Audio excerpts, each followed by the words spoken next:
Hello বন্ধুরা, কেমন আছো তোমরা সবাই?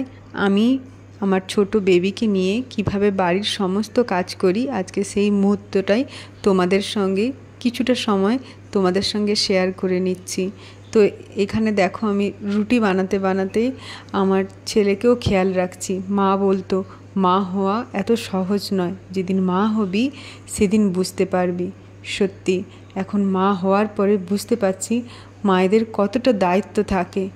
তো রুটি বানাতে বানাতে এদিকে আমার ছেলেও হচ্ছে যাতে খেলা করে আর ও যাতে সেফ থাকে। ওকে দেখো কেমন মশারির মধ্যে আমি রেখেছি, মশারির মধ্যে রেখে ওর কিছু পছন্দের খেলনা দিয়ে দিয়েছি। ও মনের খুশিতে সেই খেলনাগুলো নিয়ে খেলা করছে। আর মশারির চারিদিকে দিয়ে দিয়েছি একটা বড় টেডি বিয়ার আর বালিশ, কারণ ও এখন বসতে শিখে গেছে। তবে কখনো কখনো কি হয়, বসতে বসতে ব্যালেন্স হারিয়ে কখনো পেছনের দিকে যদি অনেকটা বেশি চলে যায় তখন পেছনের দিকে পড়ে যায়। তো মাথায় যাতে ওর না লাগে সেই জন্য ওকে একটা টেডি বিয়ার আর বালিশ এভাবে দিয়ে রেখেছি। আর দূরের থেকে কিন্তু আমি ওকে খেয়াল রেখেছি। ওর কিছু পছন্দের খেলনা নিয়ে ও খেলাতে এতই ব্যস্ত আছে, নিজের মনের খুশিতে দেখো কি সুন্দর ও খেলা করছে। এই খেলনাগুলো ওর বয়স অনুযায়ী খুবই সেফ। এই খেলনাগুলোর বিভিন্ন ধরনের আওয়াজ হয় বিভিন্ন খেলনাতে। আর এগুলো না আমি রোজ হচ্ছে ধুয়ে ওকে দিই, কারণ এখনও সব কিছু জিনিসই প্রায় মুখের মধ্যে নেয়। দেখো কেমন মুখের মধ্যে নিচ্ছে, না করলেও মুখে নেয়। কারণ এই বয়সটাতে বাচ্চাদের মধ্যে খুবই কিউরিসিটি জাগে, ওরা চেষ্টা করে বোঝার, সবটাই ওরা টেস্ট দিয়েই বুঝতে চায়। এই সময় বাচ্চারা যেমন আঙুল চুষতে থাকে, ঠিক তেমনি যাই জিনিস পায় সেটাই ও মুখে নিতে চায়। কারণ ওরা শুধুমাত্র সব কিছু জিনিসই যেহেতু ওরা টেস্ট দিয়ে বোঝে, তো ওই জন্যই ওরা মুখের মধ্যেই সব কিছু নেয়। এবারে বাচ্চাকে সুস্থ রাখতে গেলে মায়েদেরকে সত্যি খুব পরিশ্রম করতে হয়। তো ওইগুলো যখন ও মুখে নিতে থাকে দিনের পর দিন, সেখান থেকে অনেকটা নোংরা হয়ে যায়। তাই আমি চেষ্টা করি ওগুলোকে যতটা পারা যায় ওকে ক্লিন করেই দেওয়ার চেষ্টা করি, প্লেন ওয়াটারেই ধুয়ে দিয়ে দিই। এখানে দেখো ছেলের দিকে খেয়াল রাখতে রাখতে আবার চলে এসেছি রুটি বানাতে। ছোটোবেলার একটা গল্পের কথা মনে পড়ে যাচ্ছে, তোমাদেরকে বলি। গল্প নয়, এটা একদম সত্যি কথা। মা যখন রুটি বানাতো মায়ের কাছে বই নিয়ে পড়তে বসতাম। আমার না পড়ার থেকে বেশি ধ্যান থাকতো মা কিভাবে রুটিগুলো বেলছে আর কিভাবে ফুলিয়ে ফুলিয়ে একেবারে গোল গোল করে রুটি বানাচ্ছে। আমি দেখতাম, মাকে বলতাম আমিও পারবো। মা বলতো পারবি, এখন করতে হবে না, এখন পড়া কর, না হলে না এই রুটিই করতে হবে সব সময়। আমি বলতাম কি, মা আমি পড়া করি আর একটুখানি তোমার সাথেও কাজ করব। মা বলতো ঠিক আছে, তুই আগে পড়ে নে, তারপরে তো কি না হয় করবি, লাস্টেরটা তোর জন্য রেখে দেব। আমি খুব খুশি হয়ে যেতাম যে সবার শেষেরটা আমি বানাবো। মনটা পড়ে থাকতো কখন শেষ হবে, মায়ের একটা থাকবে আর কখন আমি বানাবো। সেই যে শুরু, মায়ের কাছে দেখতাম আর বানাতাম। এখানে দেখো ছেলে আমার কেমন খেলতে খেলতে চলে এসেছে একবারে মশারির কাছে। আমি ছুটে গিয়ে ওকে কোলে তুলে নিলাম। আর ও বুঝতে পারলো, ও না অপেক্ষা করে মা কখন আসবে কোলে তুলে আমাকে আদর করবে। তো ওকে আদর করে আবার ভুলিয়ে দিয়ে চলে আসলাম।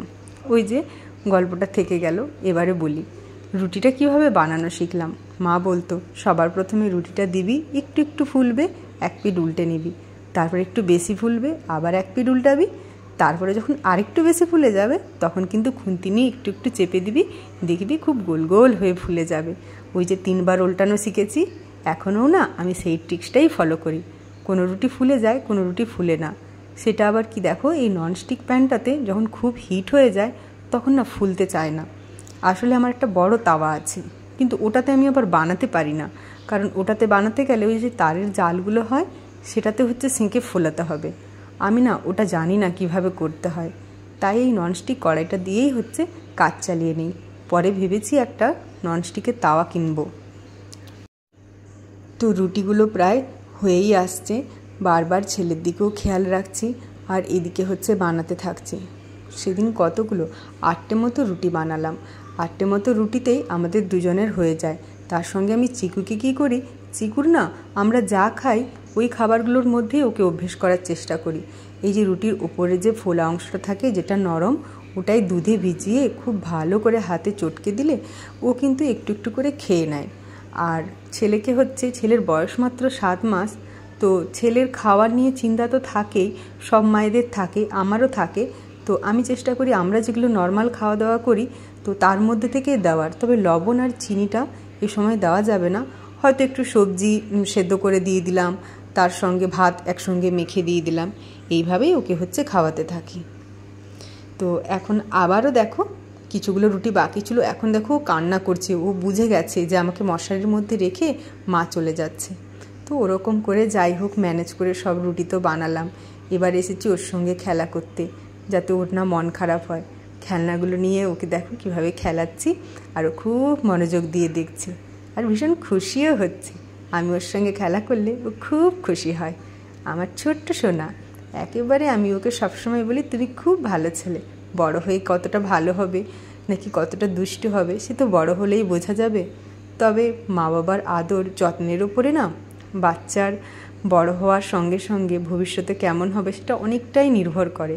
তাই ওকে আমরা কখনোই সবসময় যত কষ্ট হোক ওকে আগলে রাখার চেষ্টা করি, যাতে ওর মধ্যে জেদটা সেভাবে না আসে। তাই ও যে জিনিসটা চায় ওটাকে খেলার ছলে হলেও কিছুটা দিই, আবার কিছুটা হচ্ছে দূরে সরিয়ে রাখি। ওর কাছে কখনো আমরা জোর করে কোনো কিছু করি না।